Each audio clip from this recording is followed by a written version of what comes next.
नमः शिवाय। नमस्कार मित्रों, स्वागत है आपका सनातन ज्ञान और संस्कार चैनल पे। हम अपने चैनल पे श्रावण मास महात्म्य की कथा प्रतिदिन सुना रहे हैं। पहले और दूसरे अध्याय की कथा को आप हमारे चैनल पर सुन सकते हैं।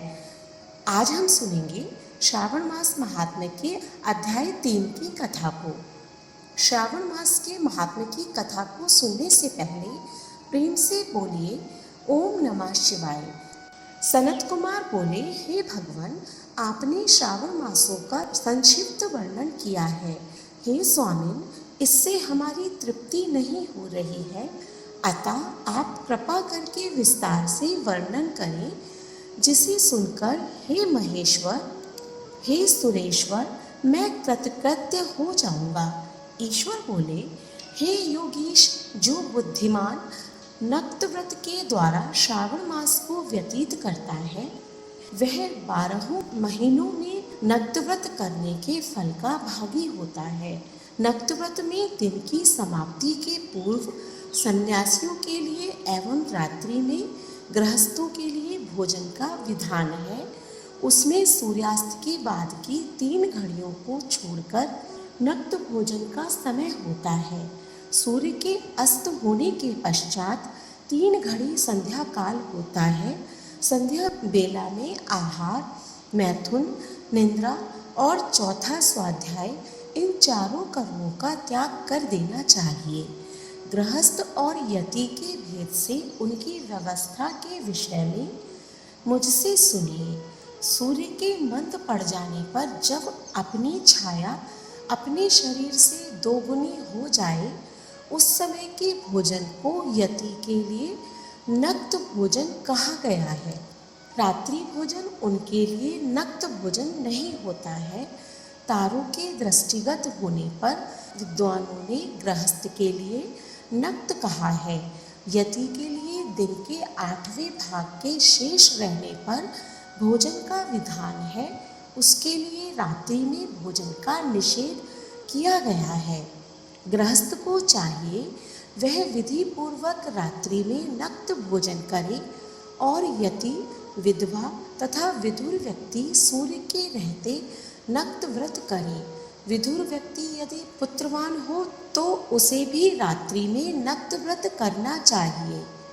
अनाश्रमी हो अथवा आश्रमी हो अथवा पत्नी रहित हो, पुत्रवान हो, उन्हें रात्रि में नक्त व्रत करना चाहिए। इस प्रकार बुद्धिमान मनुष्य को अपने अधिकार के अनुसार नक्त व्रत करना चाहिए। इस मास में नक्त व्रत करने वाला व्यक्ति परम गति को प्राप्त करता है।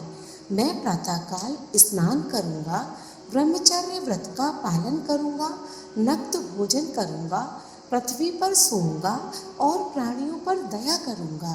हे देव, इस व्रत को प्रारंभ करने पर यदि मैं मर जाऊं तो हे जगतपते, आपकी कृपा से मेरा व्रत पूर्ण हो।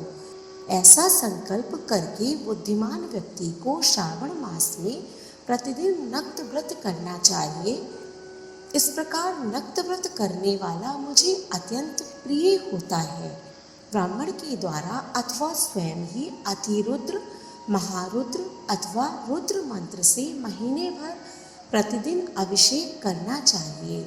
हे वत्स, मैं उस व्यक्ति पर प्रसन्न हो जाता हूँ, क्योंकि मैं जलधारा से अत्यंत प्रीति रखने वाला हूँ। अथवा रुद्र मंत्र के द्वारा मेरे लिए अत्यंत प्रीतिकर होम प्रतिदिन करना चाहिए।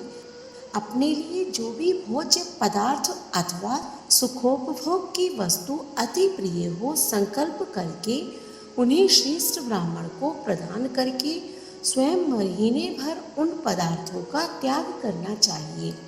हे मुने, अब इसके बाद उत्तम लक्ष्य पूजा विधि को सुनिए। लक्ष्मी चाहने वाले अथवा शांति की इच्छा वाले मनुष्य को लक्ष्य बिल्व पत्रों या लक्ष्य दुर्वादलों से शिव जी की पूजा करनी चाहिए। आयु की कामना करने वालों को चंपा के लक्ष्य पुष्पों तथा विद्या चाहने वाले व्यक्ति को मल्लिका या चमेली के लक्ष्य पुष्पों से श्री हरि की पूजा करना चाहिए। शिव तथा विष्णु की प्रसन्नता तुलसी के दलों से सिद्ध होती है। पुत्र की कामना करने वाले को कटेरी के दलों से शिव तथा विष्णु का पूजन करना चाहिए। बुरे स्वप्न की शांति के लिए धान्य से पूजन करना प्रशस्त होता है। देव के समक्ष निर्मित किए गए रंग बल्ली आदि से विभिन्न रंगों से रचित पद्म, स्वास्तिक और चक्र आदि से प्रभु की पूजा करनी चाहिए। इस प्रकार सभी मनोरथों की सिद्धि के लिए सभी प्रकार के पुष्पों से यदि मनुष्य लक्ष्य पूजा करे तो शिव जी प्रसन्न होंगे। तत्पश्चात उद्यापन करना चाहिए। मंडप निर्माण करना चाहिए। मंडप के त्रिभाग परिमाण में वेदिका बनानी चाहिए। तदंतर पुष्प पुण्याहवाचक करके आचार्य का वरण करना चाहिए और उस मंडप में प्रविष्ट होकर गीत तथा वाद्य के शब्दों और तीव्र वेद ध्वनि से रात्रि में जागरण करना चाहिए। वेदिका के ऊपर उत्तम लिंग तो भद्र बनाना चाहिए और उसके बीच में चावलों से सुंदर कैलाश का निर्माण करना चाहिए। उसके ऊपर तांबे का अत्यंत चमकीला तथा पंच पल्लव युक्त कलश स्थापित करना चाहिए और उसे रेशमी वस्त्र से वेष्टित कर देना चाहिए। उसके ऊपर पार्वती पति शिव की सुवर्णमय प्रतिमा स्थापित करनी चाहिए। तत्पश्चात पंचामृत पूर्वक धूप दीप तथा नैवेद्य से उस प्रतिमा की पूजा करनी चाहिए और गीत वाद्य नृत्य तथा वेद शास्त्र तथा पुराणों के पाठ के द्वारा रात्रि में जागरण करना चाहिए। इसके बाद प्रातःकाल भली भांति स्नान करके पवित्र हो जाना चाहिए और अपनी शाखा में निर्दिष्ट विधान के अनुसार वेदिका निर्माण करना चाहिए। तत्पश्चात मूल मंत्र से गायत्री मंत्र से या शिव के सहस्त्र नामों के द्वारा तिल तथा घृत मिश्रित खीर से होम करना चाहिए अथवा जिस मंत्र से पूजा की गई है उसी से होम करके पूर्ण आहुति डालनी चाहिए। इसके बाद वस्त्र अलंकार तथा भूषणों से भली भांति आचार्य का पूजन करना चाहिए। तत्पश्चात अन्य ब्राह्मणों का पूजन करना चाहिए और उन्हें दक्षिणा देनी चाहिए। जिस जिस वस्तु से उमापति शिव की लक्ष्य पूजा की हो उसका दान करना चाहिए। स्वर्णमयी मूर्ति बनाकर शिव जी की पूजा करनी चाहिए। यदि दीप कर्म किया हो तो उस दीपक का दान करना चाहिए। चांदी का दीपक और स्वर्ण की वर्तिका अर्थात बत्ती बनाकर उसी गोघृत से भरकर सभी कामनाओं और अर्थ की सिद्धि के लिए उसका दान करना चाहिए।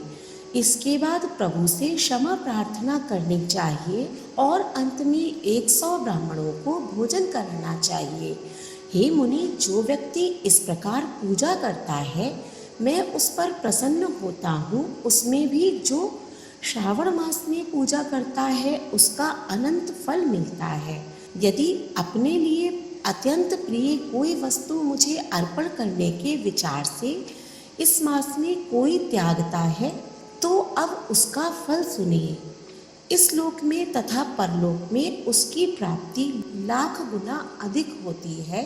सकाम करने से अविलक्षित सिद्धि होती है और निष्काम करने से परम गति मिलती है। इस मास में रुद्राभिषेक करने वाला मनुष्य उसके पीठ की अक्षर संख्या से एक एक अक्षर के लिए करोड़ करोड़ वर्षों तक रुद्रलोक में प्रतिष्ठा प्राप्त करता है। पंचामृत का अभिषेक करने से मनुष्य अमरत्व को प्राप्त करता है। इस मास में जो मनुष्य भूमि पर शयन करता है उसका फल भी मुझसे सुनिए।